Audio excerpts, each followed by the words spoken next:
अस्सलामुअलैकुम। मैं हूं शाहरुख और खैर मकदम करता हूं आपका अपने YouTube channel Khan education app पर। ये अपने मॉडल टेस्ट पेपर का 5वां पेपर था और आज इस वीडियो में हम उस पेपर के जवाबात जानेंगे। उम्मीद है आप सब ने ये पेपर कर लिया होगा और आपको पसंद भी आया होगा। इससे पहले हमने 4 पेपर अपलोड किए हैं और उनके जवाबात बताए हैं। अगर आपने अभी तक वो पेपर नहीं किए हैं तो उनको टेलीग्राम चैनल से डाउनलोड करें और उनको सोल्व करें। इस वीडियो में हम 3rd grade Urdu model paper 5 के जवाबात जानेंगे। बिना देरी के चलो शुरू करते हैं। हमारे सामने जो पहला प्रश्न था, पहला सवाल था, वो था तिलोकचंद महरूम कॉलेज दिल्ली में के लेक्चरर बने। तिलोकचंद महरूम दिल्ली में उर्दू के लेक्चरर बने थे। ऑप्शन 1 इस सवाल का सही जवाब होगा। तिलोकचंद महरूम दिल्ली कॉलेज में उर्दू के लेक्चरर बने थे। सवाल नंबर 2 है मीर बाकिर अली किसके शागिर्द थे। मीर बाकिर अली है वो अपने नाना मीर पेड़ा के शागिर्द थे। मीर बाकिर अली है वो अपने नाना मीर पेड़ा के शागिर्द थे। मीर बाकिर अली की शोहरत का सबब है वो दास्तान गोई है। मीर बाकिर अली दिल्ली के आखिरी दास्तान गो शायर थे। मीर बाकिर अली दिल्ली के आखिरी दास्तान गो शायर थे। वह रियासत पटियाला में दास्तान सुनाया करते थे। मीर बाकिर अली का खाका है वो सईद अहमद देलवी ने लिखा था। मीर बाकिर अली इमली की पहाड़ी पर रहते थे। मीर बाकिर अली की वफ़ात 1928 में हुई थी। और इसके साथ साथ मीर बाकिर अली है वो अपने जो ज़िंदगी के आखिरी दिनों में छालियाँ बेचकर अपना जीवन बसर करते थे। ये बाकिर अली से मुतल्लिक कुछ बातें थी जो आपको याद रखनी है। सवाल नंबर 3 है वारदात किसके अफसानों का मजमुआ है। वारदात है वो प्रेमचंद के अफसानों का मजमुआ है। इस अफसाने के मजमुए में प्रेमचंद के 13 अफसाने मौजूद हैं। वारदात प्रेमचंद का है जिसमें 13 अफसाने मौजूद हैं। उर्दू का पहला अफसाना निगार भी प्रेमचंद को ही माना जाता है। अगला सवाल है ख्वाजा हसन निज़ामी की वफ़ात कब हुई। ख्वाजा हसन निज़ामी की वफ़ात है 1955 में हुई थी। ऑप्शन 4 इस सवाल का सही जवाब है। वहीं बात करें हम ख्वाजा हसन निज़ामी की पैदाइश की। ख्वाजा हसन निज़ामी की पैदाइश है वो दिल्ली में 1878 को हुई थी। ख्वाजा हसन निज़ामी को शायरे फितरत के लक़ब से भी याद किया जाता है और इसके साथ साथ इनको ख्वाजा उर्दू के नाम से भी याद किया जाता है। इनकी किताबों में है बेगमात के आंसू है, झिंगूर का जनाजा है, मिर्चनामा है। इनकी मशहूर इंसाइयाँ पर लिखी किताबें हैं। ख्वाजा हसन निज़ामी की वफ़ात है वो 1955 में दिल्ली में हुई थी।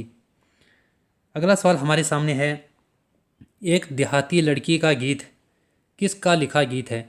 एक देहाती लड़की का गीत है उर्दू के मशहूर मारूफ गीतकार अख्तर शेरानी का गीत है। इन्हें रोमानी शायर या शायर रोमान कहा जाता है। इनकी पैदाइश 1905 में राजस्थान के नवाबों की नगरी टोंक में इनका जन्म हुआ था। इनकी वफ़ात है वो लाहौर में हुई थी।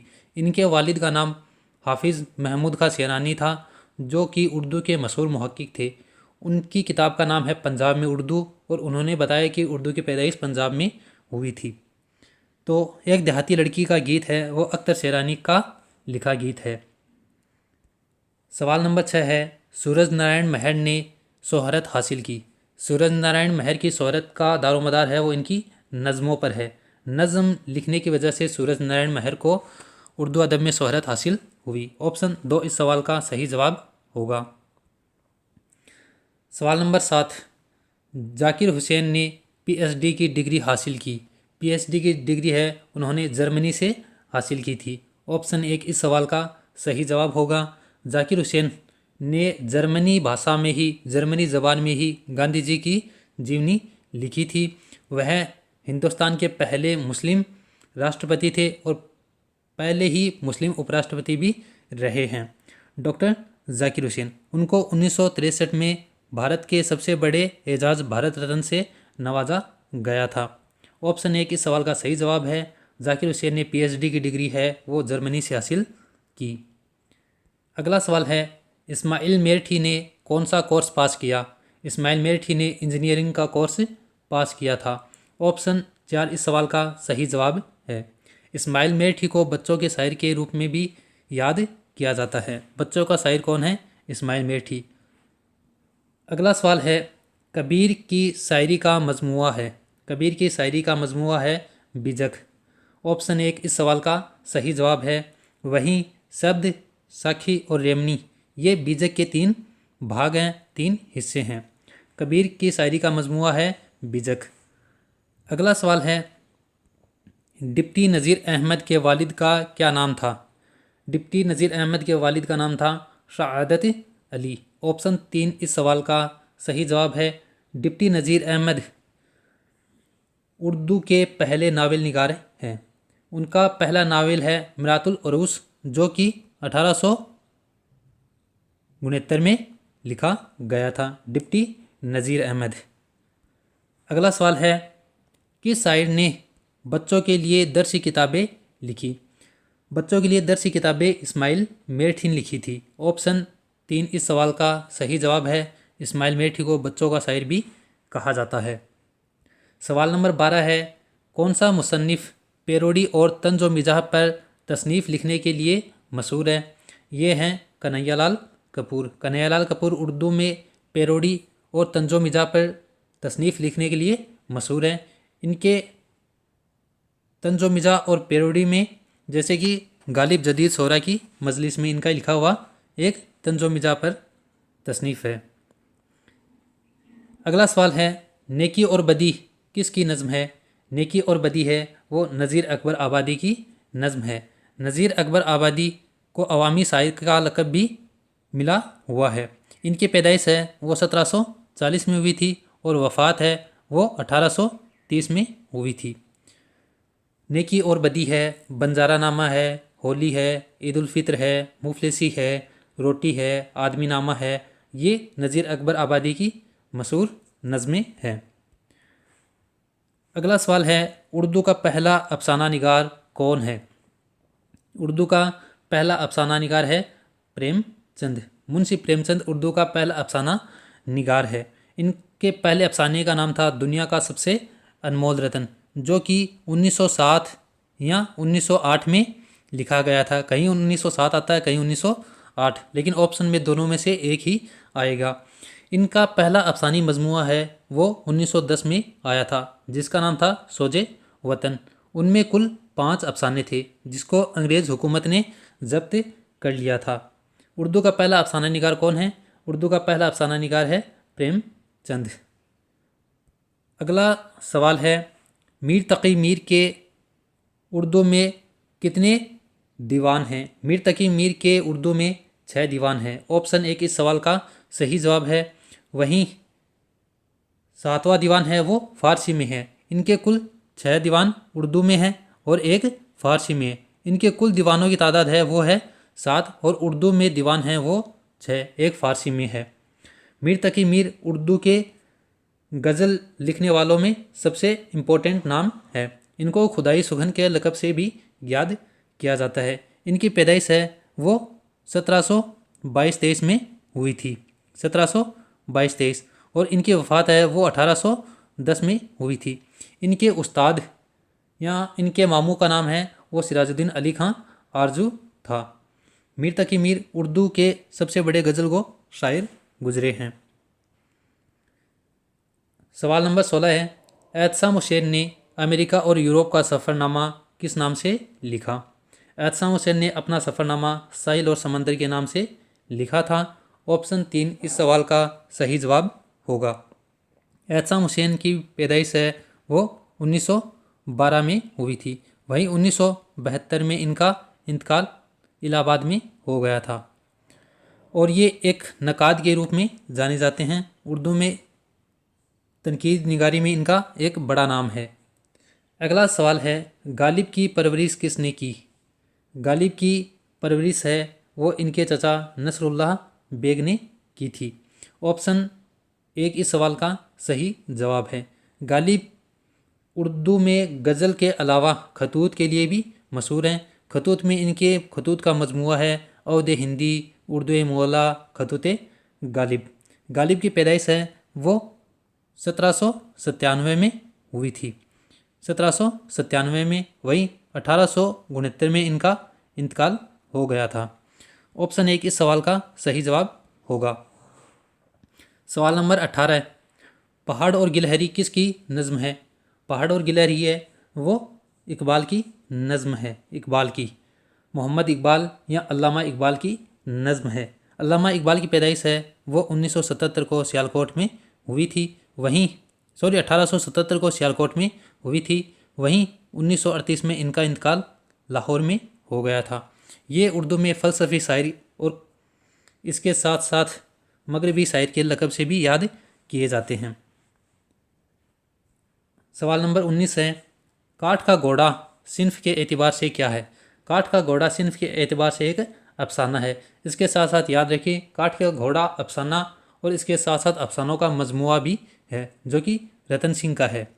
रतन सिंह का जो अफसानी मजमुआ है वह है काठ का घोड़ा और इसके साथ साथ अफसाना भी काठ का घोड़ा ही है। हबीब तनवीर का असल नाम क्या है? हबीब तनवीर का असल नाम है हबीब अहमद खां। ऑप्शन 4 इस सवाल का सही जवाब होगा। हबीब तनवीर की पैदाइश है वो 1923 में हुई थी। इनके मशहूर ड्रामों में है 7 पैसे, चरणदास चोर है, आगरा बाजार है, कारतूस है, ये इनके मशहूर ड्रामे हैं। ऑप्शन 4 इस सवाल का सही जवाब है। हबीब तनवीर का असल नाम है वो हबीब अहमद खां है। सवाल नंबर 21 है, गाता जाए बंजारा है। गाता जाए बंजारा गीतों का मजमुआ है। ऑप्शन 4 इस सवाल का सही जवाब है।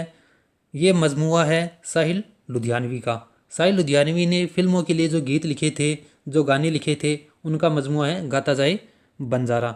ऑप्शन 4 इस सवाल का सही जवाब होगा। अगला सवाल हमारे सामने है, शायर और इनकी पैदाइश में, ये यहाँ पर गलत है, कौन सा जोड़ा गलत है? यहाँ पर नाम है कौन सा, यहाँ पर कौन सा जोड़ा गलत है? पहला है साहिल लुधियानवी की पैदाइश 1921 जो कि सही है। इकबाल की पैदाइश 1877 ये भी सही है। नज़ीर अकबर आबादी की पैदाइश 1740 ये भी सही है।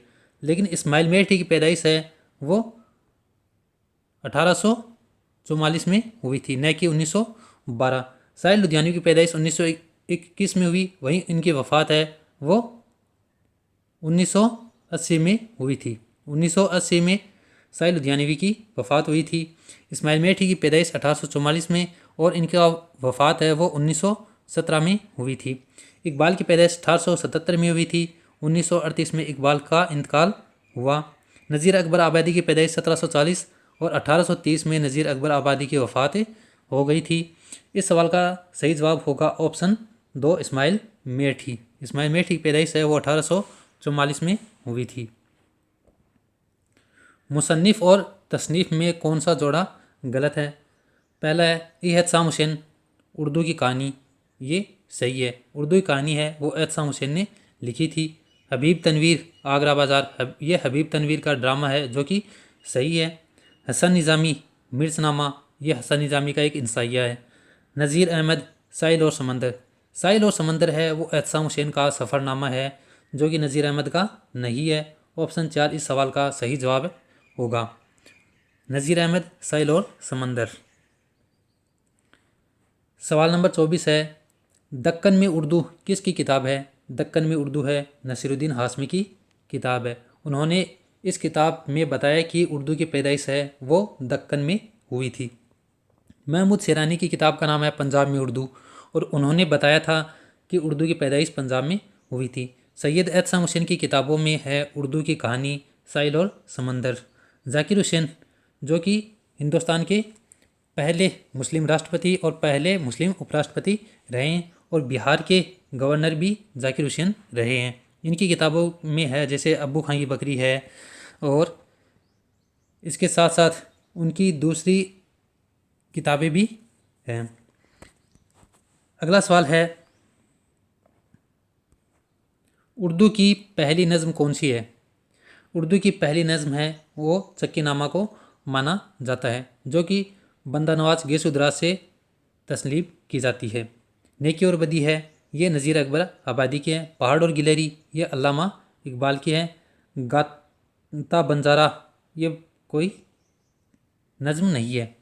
चक्कीनामा है वो ख्वाजा बंदा नवाज गीस उदराज की नज़्म है, जो कि उर्दू की पहली नज़्म मानी जाती है। अगला सवाल है, मर्शिया के लिए सबसे पहले किसने मुसद्दस की हैत मुकर्रर की?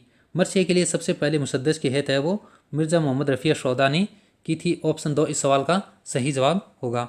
मुसद्दस उस नज़्म को कहते हैं जिसके एक बंद में 6 मिसरे होते हैं। और मर्शिया के लिए मुसद्दस की हैत है वो सबसे पहले शौदा ने मुकर्रर की थी। इसके साथ साथ हमें यह भी याद रखना है कि मर्शिया के जो जुज हैं 8 जुज हैं, जैसे चेहरा, सरापा, रुखसत, आमद, रजज़, रज़म, सादत और बीन, ये मीर ज़मीर ने मुतय्यन किए थे। और मर्शिया का बादशाह है वो मीर अनीस को माना जाता है। मर्शिया के लिए मुसद्दस की हैत है वो मिर्ज़ा मोहम्मद रफ़ी सौदा ने तय की थी। कौन सा जोड़ा गलत है?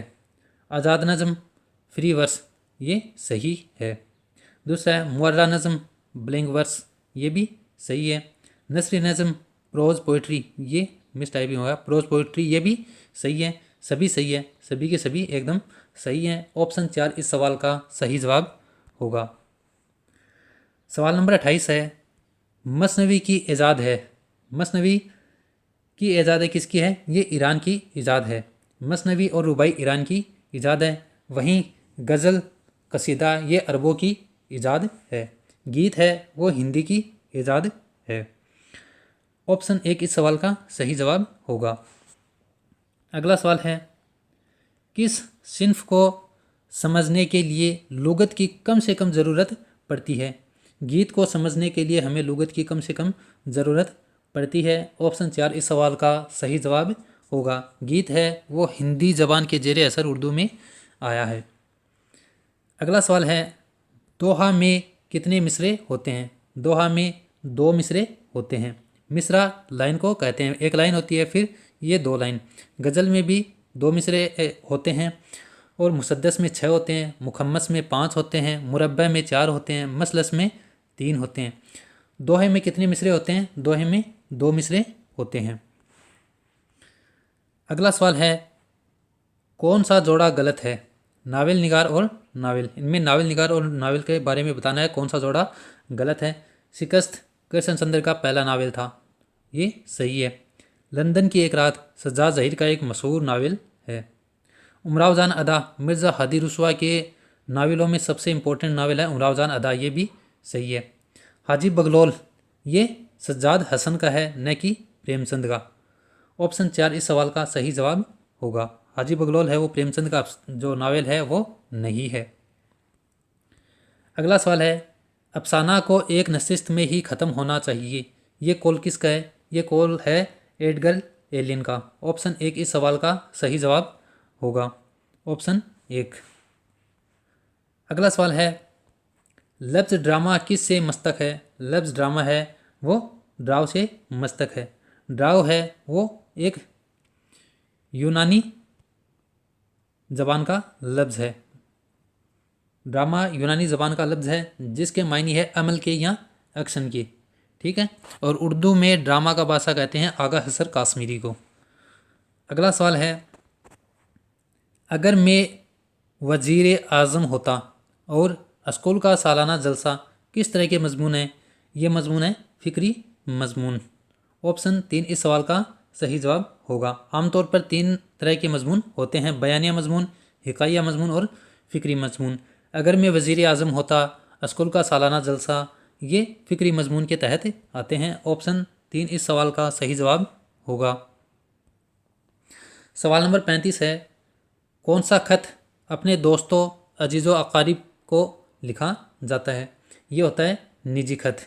खत आमतौर पर 3 तरह के होते हैं, कारोबारी खत जो कि कारोबार से मुताल्लिक होते हैं, सरकारी खत जो कि सरकारी काम से मुताल्लिक होते हैं, निजी खत है वो अपने दोस्त है, अकारिब है, अपने रफ़ीक हैं, उनको भेजा जाता है। इनके साथ साथ 2 तरह के खतूत और होते हैं, जिसमें एक तो होता है ताज़ियाती खतूत जो कि गम में लिखे जाते हैं, दुख में लिखे जाते हैं, ताज़ियत का इजहार करने के लिए लिखे जाते हैं। एक होता है तहनीती खतूत जो कि खुशी का इजहार करने के लिए लिखे जाते हैं। अगला सवाल है, उर्दू ज़बान की तदरीस के 4 मकासद में कौन सा आखिर में आता है? 4 मकासद है जिसमें पहला है सुनना, दूसरा है बोलना, तीसरा है पढ़ना, चौथा है लिखना। ऑप्शन 4 इस सवाल का सही जवाब होगा। ज़बान की तदरीस के 4 मकासद होते हैं, सुनना, बोलना, पढ़ना, लिखना। आखिर में आता है लिखना, सबसे पहले आता है सुनना। ऑप्शन 4 इस सवाल का सही जवाब होगा। तदरीस के किस तरीके में आवाज़ के ज़रिए पढ़ाने सिखाने का काम होता है? आवाज़ के ज़रिए पढ़ाने सिखाने का काम है वो सूती तरीके में होता है। ऑप्शन 3 इस जो सवाल है उसका सही जवाब होगा सूती तरीका। अगला सवाल है, आडी तिरछी सीधी सतरें कहलाती है, इन्हें हम खते मुस्तकीम कहते हैं। ऑप्शन 4 इस सवाल का सही जवाब है। ये बात हो रही है पेस्थोलॉजी तरीके की। पेस्थोलॉजी तरीके में बच्चे को आडी तिरछी सीधी और नुक्तों के जरिए लिखना सिखाया जाता है। आडी तिरछी और सीधी सतरों को खते मुस्तकीम कहते हैं। ऑप्शन 4 इस सवाल का सही जवाब है। अगला सवाल है, तदरीस का वह तरीका जिसमें ज़बान को जो पढ़ाई जाती है उसी ज़बान में पढ़ाया जाता है, ये तरीका होता है बराह रास्त तरीका, या फिर हम कह सकते हैं डायरेक्ट मेथड। ऑप्शन 3 इस सवाल का सही जवाब है। बराह रास्त तरीके में जो ज़बान पढ़ाई जाती है उसे उसी ज़बान में पढ़ाया जाता है। अगला सवाल है, उर्दू कवायद की तदरीस का तरीका है। उर्दू कवायद के आमतौर पर 2 तरीके हैं, इस्तक़राई तरीका और इस्तख़राजी तरीका। 1 और 2 दोनों सही हैं। ऑप्शन 4 इस सवाल का सही जवाब होगा। इस्तक़राई तरीके में पहले उदाहरण दिए जाते हैं, पहले मिसालें दी जाती हैं, फिर नियम बताए जाते हैं, असूल बताए जाते हैं। वहीं इस्तख़राजी तरीके में पहले असूल बताए जाते हैं और फिर मिसालें दी जाती हैं। इस्तक़राई तरीका है ये छोटे बच्चों के लिए मुफीद है, वहीं इस्तख़राजी तरीका बड़े बच्चों के लिए या बड़े दर्जात की क्लास के बच्चों के लिए इम्पोर्टेंट होता है। ये दोनों ही कवायद की तदरीस के तरीके हैं। सवाल नंबर 41 है, डाल्टन प्लान का मौजूद कौन है? इसका मौजूद है मिस हेलन पार्कहर्स्ट। ऑप्शन 2 इस सवाल का सही जवाब होगा। Dalton plan miss Helen Parkhurst. सवाल नंबर 42 है, डिसलेक्सिया का ताल्लुक किस दुश्वारी से है? डिसलेक्सिया का ताल्लुक है वो पढ़ने से मुताल्लिक है। पढ़ने की दुश्वारी को डिसलेक्सिया कहते हैं। जैसे लिखा कुछ और होता है और हम पढ़ते उसे कुछ और हैं, उसे डिसलेक्सिया कहते हैं। वहीं बात अगर लिखने से मुताल्लिक हो, लिखने से मुताल्लिक समस्या हो, दुश्वारी हो, उसे हम डिस्ग्राफिया कहते हैं। और रियाजी से मुताल्लिक, अंकों से मुताल्लिक, गणित से मुताल्लिक जो प्रॉब्लम होती है उसे डिसकैल्कुलिया कहते हैं। और तो डिसलेक्सिया किसे कहते हैं? डिसलेक्सिया कहते हैं पढ़ने से मुताल्लिक दुश्वारी को। सवाल नंबर 43 है, सबक मनसूबा हिस्सा है। सबक मनसूबा है योमिया मनसूबाबंदी का हिस्सा है। मनसूबा आमतौर पर 3 तरह का होता है, सालाना, माहाना और योमिया। सबक मनसूबा है वो योमिया मनसूबाबंदी का हिस्सा होता है। ऑप्शन 2 इस सवाल का सही जवाब होगा। सवाल नंबर 44 है, तदरीस में मुआवन अशिया का इस्तेमाल होता है। तदरीस में मुआवन अशिया का इस्तेमाल होता है तदरीस को मुयस्सर बनाने के लिए, तदरीस को आसान बनाने के लिए। ऑप्शन 4 इस सवाल का सही जवाब होगा। मुआवन अशिया कहते हैं तदरीस में पढ़ाते वक्त हम जो अशिया काम में लेते हैं, जैसे बोर्ड है और चार्ट है, मॉडल है, ये सारी मुआवन अशिया के तहत आते हैं। स्कूल और तालीमी बोर्ड के इम्तिहान शामिल हैं। ये शामिल हैं खारजी अंदाज़ा कद्र में, खारजी अंदाज़ा कद्र में शामिल होते हैं। ऑप्शन 2 इस सवाल का सही जवाब हो। जो अंदाज़ा कद्र है वो आमतौर पर 2 तरह के होते हैं, दाखिली और खारजी। स्कूल और तालीमी बोर्ड के इम्तिहान है वो खारजी अंदाज़ा कद्र के तहत आते हैं। ऑप्शन 2 इस सवाल का सही जवाब होगा। मौत का एक दिन मुअय्यन है, नींद क्यों रात भर नहीं आती? इस शेर में कौन सी सनत है? ये शेर है गालिब का, ठीक है, गालिब का ये शेर है। इस शेर में कौन सी सनत इस्तेमाल की गई है? इसमें की गई है तज़ाइल आरिफाना। तज़ाइल आरिफाना का माना होता है जानबूझकर अनजान बनना। यहाँ पर गालिब को पता है कि उन्हें नींद क्यों नहीं आ रही, फिर वो जानबूझ के अनजान बन रहे हैं। ऑप्शन 4 इस सवाल का सही जवाब होगा। तलमिया वहाँ होता है जब कोई पुराना वाक़या किस्सा बयान किया जाता है। अयहाम शायरी में कोई ऐसा लफ्ज़ इस्तेमाल करना जिसके 2 मायने निकलते हो, वहाँ अयहाम होता है। और जानबूझकर अनजान बनना वहाँ तज़ाइली आरिफाना होता है। अगला सवाल है, जब कोई लफ्ज़ अपने हकीकी मायने के बजाय मिजाजी मायने में इस्तेमाल किया जाए उसे क्या कहते हैं? उसे हम कहते हैं इस्तारा। ऑप्शन 2 इस सवाल का सही जवाब होगा इस्तारा। इस्तारा अपने हकीकी मायने के बजाय मिजाजी मायने में इस्तेमाल होता है। गीत किस ज़बान का लफ्ज़ है? गीत है वो हिंदी ज़बान का लफ्ज़ है। गीत को समझने के लिए हमें लुगत की कम से कम ज़रूरत पड़ती है। ऑप्शन 3 है वो इस सवाल का सही जवाब है। उर्दू है वो तुर्की ज़बान का लफ्ज़ है। गज़ल कशीदा मसनवी जो गज़ल है कशीदा ये अरबी लफ्ज़ हैं, लेकिन गीत है वो हिंदी का लफ्ज़ है। अगला सवाल है, गलत जोड़े को पहचानो। इल्म बयान असार के वज़न का इल्म, ये जोड़ा गलत है। इल्म सर्फ लफ्ज़ का इल्म, ये सही है। इल्म नहू है वो जुमलों का इल्म होता है, ये भी सही है।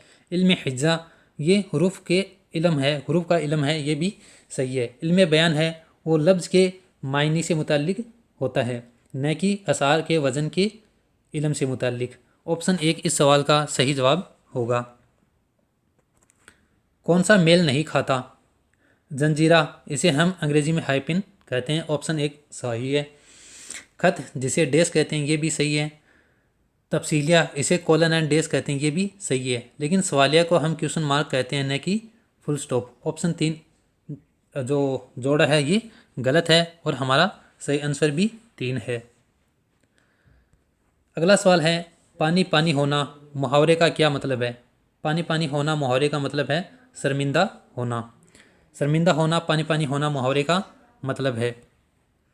अगला सवाल है, पूरा जुमला होता है और अपने पूरे मायने अदा करता है, वो होता है कहावत और ज़रबुल मसल। दोनों ही सही है, दोनों एक ही चीज़ हैं, चाहे कहावत कह दो चाहे ज़रबुल मसल। ये पूरे जुमले होते हैं और अपना पूरा मायने अदा करते हैं। मुहावरों के साथ ऐसा नहीं होता, वो पूरा मायने अदा नहीं करते जब तक कि वो किसी जुमले में इस्तेमाल न हो। और कहावत और ज़रबुल मसल अपने आप में पूरा जुमला होते हैं और अपना मायने अदा करते हैं। वह अल्फाज जो इस्तेमाल में नहीं आने की वजह से खारिज होते रहते हैं, इन अल्फाज को क्या कहते हैं? इन अल्फाज को हम मतरूक अल्फाज कहते हैं। मतरूक अल्फाज उन अल्फाजों कहते हैं जो हम काम में नहीं लेते, इस वजह से वो खारिज हो गए। जैसे कबू कसू ये पहले इस्तेमाल होते थे, लेकिन अब ये मतरूक अल्फाज के तहत आते हैं। दखील अल्फाज कहते हैं दूसरी ज़बानों के वो लफ्ज़ जो जैसे कि तैसे हमारी ज़बान में आ गई। मुस्तार अल्फाज में दूसरी ज़बानों के जितने भी लफ्ज़ हैं वो मुस्तार अल्फाज में आ जाते हैं। मतसबा अल्फाज उसको कहते हैं जो दिखने में एक जैसे हो लेकिन उनके मायने अलग अलग हो। ऑप्शन 2 इस सवाल का सही जवाब होगा। अगला सवाल है, साबके का इस्तेमाल होता है। साबके का इस्तेमाल है वो लफ्ज़ के पहले होता है। साबके को हम हिंदी में उपसर्ग कहते हैं। वहीं लाके का इस्तेमाल लफ्ज़ के आखिर में होता है। साबके का इस्तेमाल लफ्ज़ के पहले या लफ्ज़ के शुरू में होता है। ऑप्शन 1 सवाल का सही जवाब है। आँख का मुतरादिफ लफ्ज़ नहीं है। मुतरादिफ लफ्ज़ यानी पर्यायवाची शब्द, इसमें चश्म दीदा बसर ये तीनों आँख के मुतरादिफ लफ्ज़ हैं। नादार आँख का मुतरादिफ लफ्ज़ नहीं है। ऑप्शन 4 इस सवाल का सही जवाब होगा। अकबर ने आम खाया मिसाल है। अकबर ने आम खाया ये फ़ैल माजी की मिसाल है। ऑप्शन 2 इस सवाल का सही जवाब होगा। फ़ैल माजी कहते हैं जो भूतकाल में हो चुका है। फ़ैल हाल जो अभी चल रहा है। फ़ैल मजारह जो अभी चल रहा है और आगे भी चलेगा। फ़ैल मुस्तकबिल जो भविष्य में होगा। अगला सवाल है, 4 लड़के और 2 दोस्त मिसाल है। ये शिफ्त अददी मुअय्यन की मिसाल हैं। ऑप्शन 3 इस सवाल का सही जवाब होगा। सवाल नंबर 58 है, जिससे मुतकलम बात कर रहा हो या जिससे मुतकलिम मुखातिब हो उसे क्या कहते हैं? उसे हम ज़मीर हाजिर कहते हैं। ऑप्शन 4 इस सवाल का सही जवाब होगा। मुतकलम कहते हैं बात करने वाला जिससे बात कर रहा हो उसे ज़मीर हाजिर कहते हैं, और जिसके बारे में बात कर रहा हो उसे ज़मीर गाइब कहते हैं, और जिसकी तरफ इशारा कर रहा हो उसे ज़मीर इशारी कहते हैं। अगला सवाल है, गलत जोड़ा कौन सा है? मुजक्कर और मोनिस। मुजक्कर कहते हैं पुरुष को और मोनिस कहते हैं स्त्री को। मर्द का औरत, ये सही है। खान का खानम, ये भी सही है। आलिम को आलिमा, ये भी सही है। मुसन्निफ़ को मुसन्निफ़ा आता, लेकिन यहाँ पर मुसन्निफ़िन, ये मुजक्कर मोनिस नहीं है, बल्कि यहाँ पर ये वाहिद जमा के रूप में आया है। ऑप्शन 4 इस सवाल का सही जवाब होगा। अगला सवाल है, कल इस लड़के ने चोरी की। इस जुमले में लफ्ज़ लड़का है। लफ्ज़ लड़का इस जुमले में वाहिद है, वाहिद है। ऑप्शन 3 इस सवाल का सही जवाब होगा। लड़का है वो इस जुमले में वाहिद है। अगला सवाल है, वह फ़ैल जिसका फ़ाइल मालूम हो उसे कहते हैं। जिसका फ़ाइल मालूम हो उसे हम फ़ैल मारूफ कहते हैं, और जिसका फ़ाइल मालूम नहीं हो उसे हम फ़ैल मजहूल कहते हैं। फ़ैल नाकिस उसे कहते हैं जिसमें काम का करना नहीं बल्कि काम का होना पाया जाए। जैसे राशिद ज़हीन है, अकबर ईमानदार है, ये फ़ैल नाकिस की मिसाल है। फ़ैल लाजिम कहते हैं वह फ़ैल जिसमें मफ़ूल ना हो बल्कि फ़ैल और फ़ाइल दो ही हो, मफ़ूल ना हो। इसके साथ साथ एक होता है फ़ैल मुतअद्दी, जिसमें फ़ैल, फ़ाइल और मफ़ूल तीनों होते हैं। ऑप्शन 1 इस सवाल का सही जवाब होगा। खालिस अरबी हरूफ नहीं है। खालिस अरबी हरूफ है वो टे नहीं है, से है, क़ाफ़ है, ज़ोए है, ये खालिस अरबी हरूफ हैं। जबकि टे है वो हिंदी हरूफ या मैकुशी हरूफ है। ऑप्शन 4 इस सवाल का सही जवाब होगा। अगला है, हाय हत्ती की मिसाल है। हाय हत्ती की मिसाल है, इसकी मिसाल है ऑप्शन 1, हाय हत्ती की मिसाल है। वहीं जो हाय हौज की मिसाल है वो होगी ये है, हाय हत्ती ये, हाय हौज ये। ऑप्शन 1 इस सवाल का सही जवाब होगा। अगला सवाल है, जिस हरूफ पर तनवीन हो उस हरूफ को क्या कहते हैं? जिस हरूफ पर तनवीन हो उसे हम मनून कहते हैं। ऑप्शन 4 इस सवाल का सही जवाब होगा। तनवीन कहते हैं इनको, 2 जबर है, 2 जेर है, 2 पेश है, इनको हम तनवीन कहते हैं। और जिस हरूफ पर ये लगे हो उनको हम मनून कहते हैं। ऑप्शन 4 इस सवाल का सही जवाब होगा। बामानी लफ्ज़ को क्या कहते हैं? बामानी लफ्ज़ को आप हम मौजू और कलमा दोनों कहते हैं। ऑप्शन 4 इस सवाल का सही जवाब होगा। और बेमानी लफ्ज़ को हम महमल कहते हैं। बेमानी को महमल, बामानी को मौजू और कलमा कहते हैं। ऑप्शन 4 इस सवाल का सही जवाब होगा। बहुत खूब, शाबाश मिसाल है। ये मिसाल है हुरूफ तहसीन की। हुरूफ तहसीन उनको कहते हैं जिन हुरूफ से किसी की तारीफ़ की जाए। शाबाश, बहुत खूब, अच्छा, बहुत बढ़िया, ये हुरूफ तहसीन है। हुरूफ तासीफ़ है वो गम के मौके पर बोले जाते हैं। हुरूफ नफरीस नफ़रत के लिए बोले जाते हैं। हुरूफ इस्तफ़ाम ये बोले जाते हैं जब हम किसी से सवाल करते हैं। बहुत खूब, शाबाश, ये हुरूफ तखसीस तहसीन है। दरियाई लताफ़त का ताल्लुक़ किससे है? दरियाई लताफ़त का ताल्लुक़ है और ज़बान और क़वाइद से है। दरियाई लताफ़त इंसाउल्लाह खां की इंसा की तसनीफ़ है जो कि फ़ारसी में है, लेकिन इसका ताल्लुक़ है उर्दू ज़बान की क़वाइद से है। ऑप्शन 2 इस सवाल का सही जवाब होगा। जिस हुरूफ के ऊपर नुक्ता हो उसे क्या कहते हैं? उसे हम कहते हैं फ़ौक़ानी हुरूफ। फ़ौक़ानी हुरूफ। ऑप्शन 4 इस सवाल का सही जवाब होगा। और जिस हुरूफ के नीचे नुक्ते हो उसे हम तहतानी हुरूफ कहते हैं। फ़तह कहते हैं ज़बर को। और जिस हुरूफ पर नुक्ते हो उसे मनकूत हुरूफ, और जिस हुरूफ पर नुक्ते ना हो उसे गैर मनकूत हुरूफ कहते हैं। ऊपर नुक्ता लगा हो उसे फ़ौक़ानी हुरूफ कहते हैं, और अगर नुक्ता नीचे लगा हो उसे तहतानी हुरूफ कहते हैं। ये इस पेपर का सेकंड लास्ट सवाल। उर्दू इजाफ़त की मिसाल नहीं है। उर्दू इजाफ़त में मिसाल नहीं है, ये है ऑप्शन 3, ये है वो इजाफ़त की मिसाल नहीं है। ऑप्शन 3 इस सवाल का सही जवाब होगा। ये अपने पेपर का और जो हमारे टेस्ट हैं उनका आखिरी सवाल। इनमें से कौन सा लफ्ज़ मुफरिद है? मुफरिद कहते हैं अकेला। लफ्ज़ 2 तरह के होते हैं, मुफरिद और मुरक्कब। तो मुफरिद लफ्ज़ कौन सा है? इसका सही जवाब होगा ऑप्शन 3 सोहर। सोहर है वो मुफरद अल्फाज है, लफ्ज़ है, और इसके साथ साथ ये जो बाकी 3 हैं, ये गुलशन है, आजकल है, खूबसूरत है, ये मुरक्कब लफ्ज़ हैं। ऑप्शन 3 इस सवाल का सही जवाब होगा। ये था अपना 3rd grade Urdu mock test paper 5 का सॉल्यूशन। उम्मीद है आप सबको ये पसंद आया होगा, और ये अपना मॉक टेस्ट पेपर सीरीज़ का आखिरी पेपर था। आप सब ने तैयारी अच्छे से कर ली है।